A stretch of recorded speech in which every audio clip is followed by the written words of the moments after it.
Hello and welcome. I'm Light and this is my channel.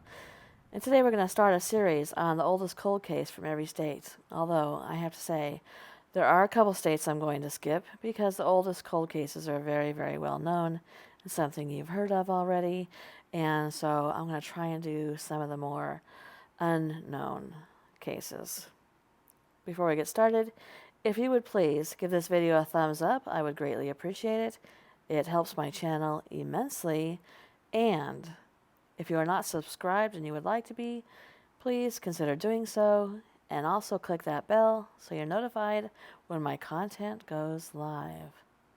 Alright, let's talk about this. Conventional wisdom would say that there's no such thing as the perfect crime. But from a technical historical point of view, there certainly is. It's a sad and unfortunate fact of life, both today and throughout the past, that some criminals completely get away with their transgressions against society and their fellow humans, taking the secret of their reprehensible acts to the grave. Even the worst of criminal actions, murder, assault, kidnapping, mutilation, may go unpunished, despite mountains of evidence and eyewitness testimony, leaving survivors left to deal with the devastating consequences of that. Most of the time, it's not for lack of trying on account of the police departments and other law enforcement operations.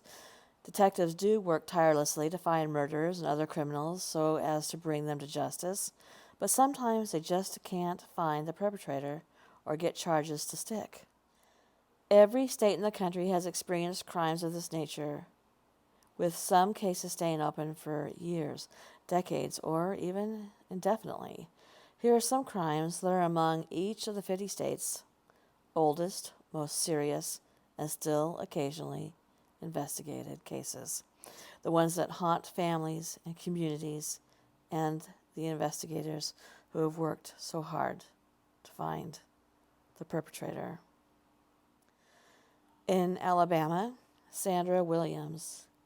According to the Alabama's Cold Case Unit, the state's oldest and most unsolved serious crime is the disappearance of Sandra Williams. On the morning of September 11, 1980, the body of Williams, 20 years old, was found in a cul-de-sac in Mobile, with police quickly ruling the cause of death to be murder by stabbing.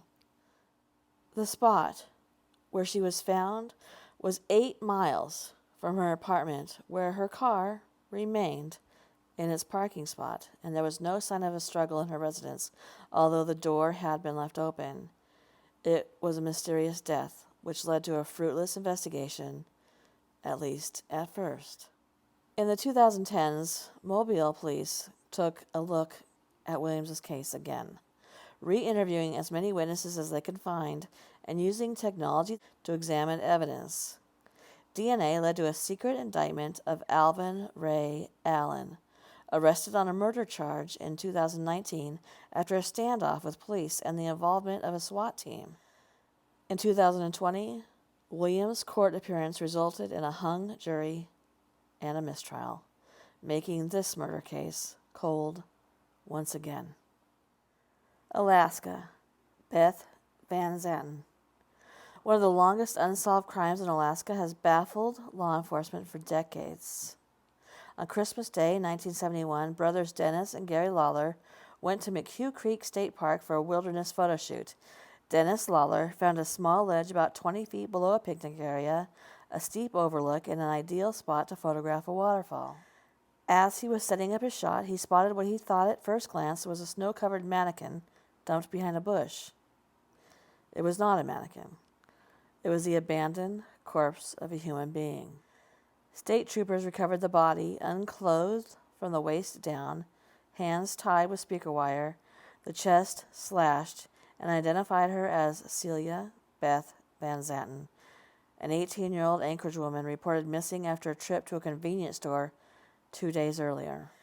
The murderer hadn't fully killed her. The perpetrator had assaulted and attacked Van Zanten, but she'd gotten away at McHugh Creek State Park and ran, only to fall off a ledge and freeze to death. Anchorage police interviewed residents of Van Zanten's neighborhood and her family. The most logical suspect, a foster cousin, had an alibi. He'd been stopped for police for drunkenness around the same time the Van Zanten disappeared. Later, Robert Hansen, a serial killer who admitted to 17 murders in the 1970s and 80s, would claim responsibility for Van Zanten's death. Arkansas, the Phantom Killer. Over a period of 10 weeks in 1946, per Texas Monthly, couples in a Lover's Lane type area in the adjoining border towns of Texarkana, Arkansas, and Texarkana, Texas, were terrorized by a murderer who became known as the Phantom Killer.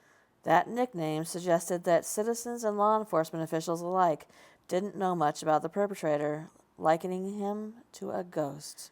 And that is still true to this day, as it's among the oldest unsolved crime sprees in Arkansas's history. All in all, it's thought that the Phantom Killer assaulted 8 people on the weekends between late February and early May of 1946, and 5 of his victims died by gunshot. The assailant's first 2 targets, Jimmy Hollis and Mary Jean Larry, survived.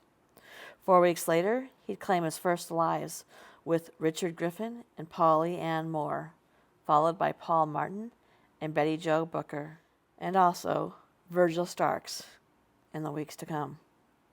Starks' wife, Katie Starks, survived, although she was seriously wounded in the attack. Texas Rangers sent to the area aggressively patrolled the town, and after 3 months with no more murders, they left town, just like the Phantom Killer apparently did.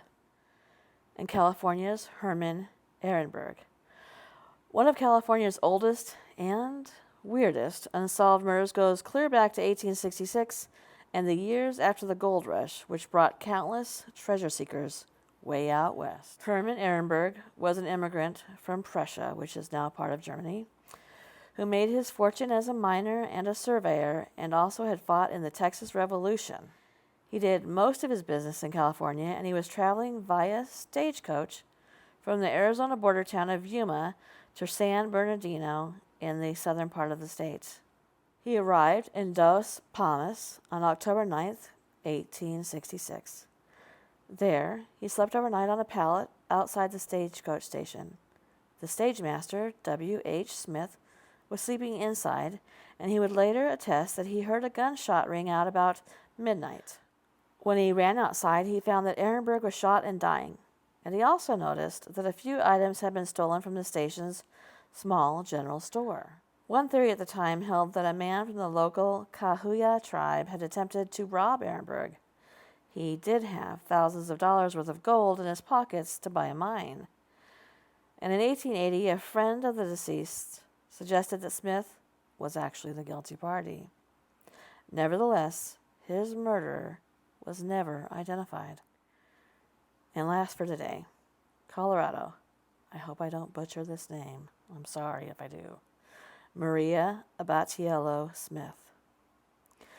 According to the Colorado Bureau of Investigation, the state's oldest unsolved murder case involves the death of Maria Abaciello Smith. In 1977, the 30-year-old worked at the Airmen's Club, part of the now decommissioned Lowry Air Force Base in Denver. Abaciello Smith's case began as a missing persons matter after her disappearance was formally noted on November 20th, 1977. Unfortunately, it would evolve into a homicide case, and one that was never conclusively resolved. 6 days after she was reported missing, police responded to a report of a body discovered in a vacant field off Mariposa Street in Denver, not far from where Abaciello Smith had lived and worked. An investigation quickly determined that the body was, in fact, hers, and that she'd been murdered. However, Denver police were never able to determine who was responsible for the homicide and their reason for the murder. As of 2021, it was still an open case. If you find subjects like this interesting, I will be having more throughout the month of October and probably even longer, considering the number of cases. Thank you for coming to my channel, and good night.